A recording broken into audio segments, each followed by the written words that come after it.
बिस्मिल्लाहिर्रहमानिर्रहीम अऊज़ु बिल्लाहि मिनश्शैतानिर्रजीम बिस्मिल्लाहिर्रहमानिर्रहीम अल्हम्दुलिल्लाहि रब्बिल आलमीन अस्सलातु वस्सलामु अला मुहम्मदिन व आलिहि अत्तय्यबीन अत्ताहिरीन।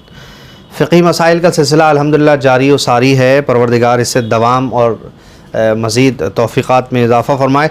सवाल है कि खुम्स के लिए ज़रूरी है कि पैसे ही दिए जाएँ या इसके बदले में कोई दूसरी चीज़ दी जा सकती है? जी हाँ, खुम्स के बदले में ज़रूरी है कि आप पैसे ही अदा करें ताकि खुम्स जो है जो निकाला जा रहा है, चूँकि पूरे साल की बचत और सेविंग के 5वें हिस्से का नाम खुम्स है जो हम निकालते हैं, तो वो सिर्फ़ पैसे अदा करें ताकि खुम्स के ज़रिए जहाँ जहाँ दीनी खिदमात और उमूर शरइया को अंजाम दिया जा रहा है वो अच्छी तरह से अंजाम दिया जा सके। क्योंकि खुम्स के बदले कोई दूसरी चीज़ निकालेंगे तो उसका हमल व नक़ल या उससे फ़ायदा उठाना बहुत महदूद हो जाएगा, इसलिए सिर्फ़ पैसे ही आप निकालें।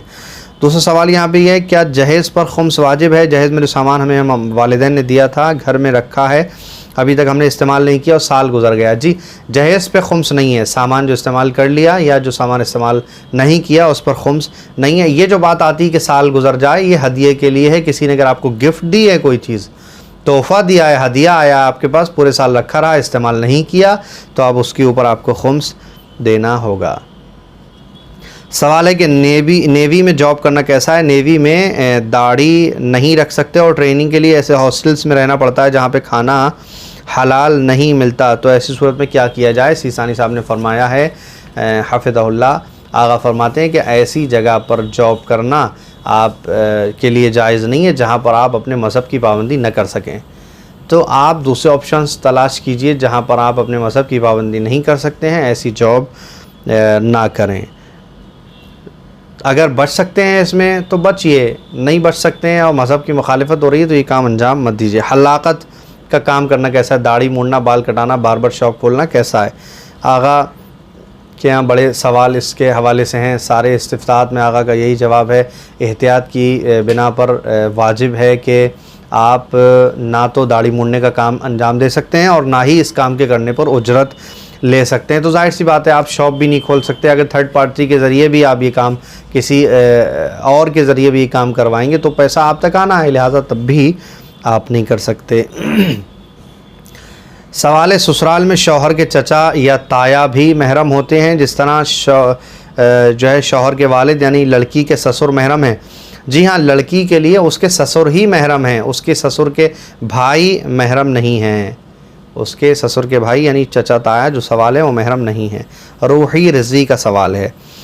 पाकिस्तानी फिरदौस ज़हरा गुजरात से हैं, इनका सवाल है, पाकिस्तानी ड्रामा देख सकते हैं जबकि उसमें सब मुस्लिम होते हैं? तो ड्रामा देखने के लिए मुस्लिम और नॉन मुस्लिम की बात नहीं है।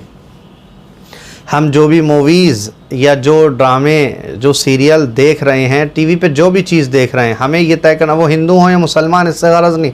अगर कोई मुसलमान आके टीवी पे हमें वरगलाने लगे, हमारे बच्चों को मिसगाइड करने लगे या इस तरह ख़राब और बैड प्रोग्राम्स दे हमें जिससे हमारे बच्चों पे गलत असर पड़े और हम अपने मज़हब से दूर होने लगें, तो मुसलमान भी ऐसा करेगा तो भी जायज़ नहीं है।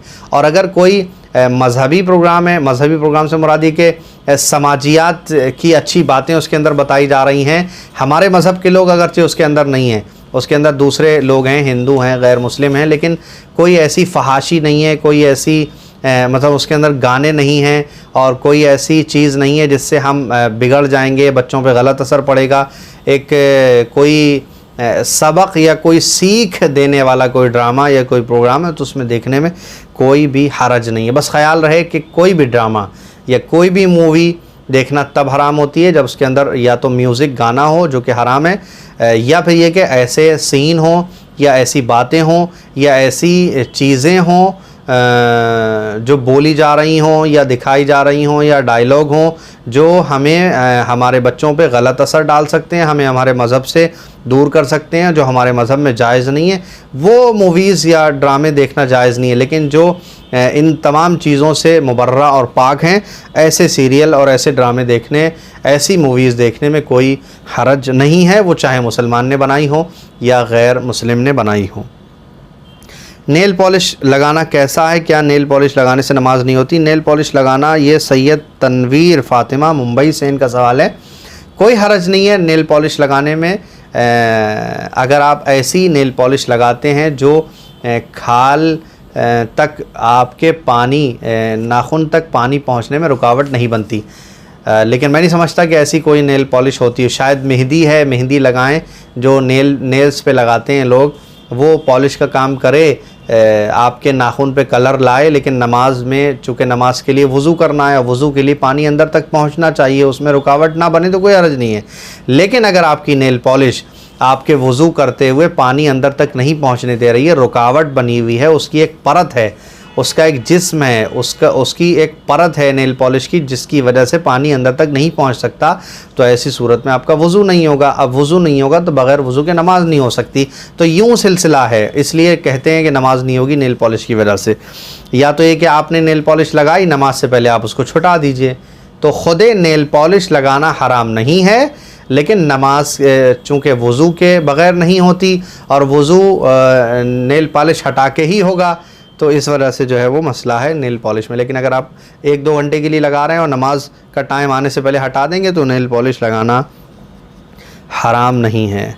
दहवुल अर्ज़ की नमाज पढ़ने का क्या टाइम है? नमाज दहवुल अर्ज़ की नमाज मुस्तहब है, आप किसी भी वक्त दिन में दहवुल अर्ज़ की नमाज पढ़ सकते हैं, कोई हरज नहीं है। बाकी सवाल दूसरे प्रोग्राम में शामिल करेंगे। दुआ में याद रखिएगा। वस्सलामु अलैकुम वरहमतुल्लाहि वबरकातुहू।